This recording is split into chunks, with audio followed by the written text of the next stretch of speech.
Hey guys, Typhoon here and welcome to me discussing chapter 135 of Ghoul. Before we start, I'd like to mention that the TG manga is my favorite series of all time, anime, manga and light novel included. Since this is a discussion and not a review, I won't be talking about the symbolism, foreshadowing and stuff like that. It's just going to be me discussing the events that took place in this chapter and what I think about it. I would like to mention, however, that the whole Roma deal was actually, I think, foreshadowed or hinted at in the original Ghoul series. I'm not quite sure, I haven't looked deep into it, and I'm not going to be discussing it in this video, but I just felt like mentioning it. Now, let me start by saying that this was a brilliant chapter. We dwelled into Roma's character, and damn was I shocked. It is shown that Roma was a child without any parents. She did what she had to do to survive in the world, all by herself. Eventually, she ate ghouls too, along with, the normal thing that ghouls eat, humans. However, as time passed on, she became bored, she wanted to have fun, so she created the clowns. The fact that Roma created the clowns was so surprising, but it makes sense from the information that we got in this chapter. Roma is actually 51 years old. The fact that she looks so young implies that what Nishiki talked about, cannibalizing ghouls, does actually help slow down the aging process. So just imagine how young Roma was when she started cannibalizing and how often she continued to do it. Interesting to know that Roma doesn't care about the fame. The CCG doesn't know who created the clowns and neither the clowns themselves know that it was Roma that actually created the organization. Yet it doesn't bother her as long as she gets to enjoy life. To her, the world's a circus, maybe a film. I watched CB's video on this, and like he said, it's like a film where the people and ghouls are the characters, and she is the director. Kaneki is the main protagonist, while Furuta is like the main antagonist in a film where she is the one who's directing. When Tatara talked about building a society for ghouls, Roma didn't care at all. To her, it doesn't really matter as long as she has fun. She prefers to be a spectator and watch from the sidelines as the world gets chaotic. However, she also mentions that for some wish, she is willing to get up onto the stage herself. I do not know what the wish is, maybe I missed it, but the fact that there is a wish that would make her willing to join the stage is quite interesting. In fact,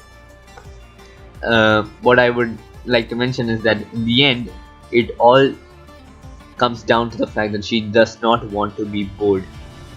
We also see her Kakuja in this chapter, and man, that was creepy. It had like a lamprey mouth and legs dangling from the side with Roma's haircut on top and arms as legs to walk on. It was very weird. I don't know what she thinks when he draws all this stuff. What is again incredibly surprising is that she's a triple S rated ghoul, and the only other ghoul with that rating was, of course, Eto. And I do really miss Eto. I think she's a great character, and I do not believe she is dead. It's a personal opinion of mine that she's not dead from what I've read, because it doesn't seem like Ishida would kill her, off panel. So, and there's also the missing Zero Squad children that was with her, so I'm quite positive that she is still alive. And of course, ghoul ratings are based on how dangerous they are and not really on how strong, but to be considered that dangerous, you need to be really strong. So I think that's enough on Roma, a ghoul that created the clown because she was bored with life. Roma to me was not a character that I was a big fan of.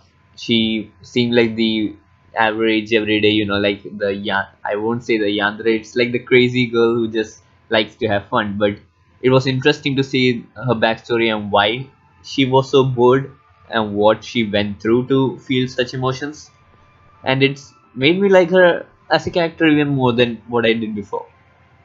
Next up, let's talk about Rio. Oh, poor Rio.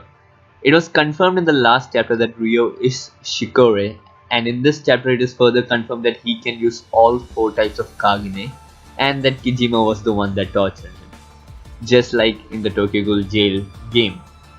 Even Ryo's brother Jail was mentioned in this chapter. I don't know if we'll ever see him again or if he's actually dead. So I'm waiting on to see what happens there. I really feel bad for Rio. From what I've seen of the game, he was a really good kid. He didn't seem like, you know, what someone who would be willing to kill everything that he sees before him, like Shikore does. So it's just kind of sad to see what kind of state he has ended up on. Next, we'll move on to Kuroiwa and Ure. Now, I have to give props to Kuroiwa. The man is a beast. He stood up to face Roma in her Kakuja form, all by himself. It takes a lot of courage to do this. I also do not believe that Ure is gonna die. What I predict is that Kuroiwa dies protecting Ure and that he somehow escapes. Maybe Suzuya saves him, or maybe he faints out again. I'm not sure. I just hope and believe that Ure won't die. Another interesting thing here is that it's a parallel.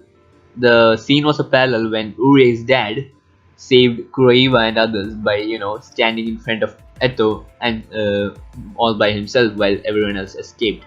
So it was kind of a parallel now with Kuroiwa standing before Ure. It's like the whole thing came around, I guess. I wonder if Ure does actually frame out, then if Kuroiwa is dead, I'm pretty sure Furuta is going to blame Ure as the one who killed Kuroiwa, and that is going to cause a lot of problems in the CCG. So we'll just have to see what's going to happen there. Let's get to the final part of this chapter, Ogai, Mutsuki and Aura. I really dislike Mutsuki and Aura. I used to really like Mutsuki and I understand why he or she is the way he or she is. I'm still not sure how to call him or her. Maybe I'll just call Mutsuki him for now.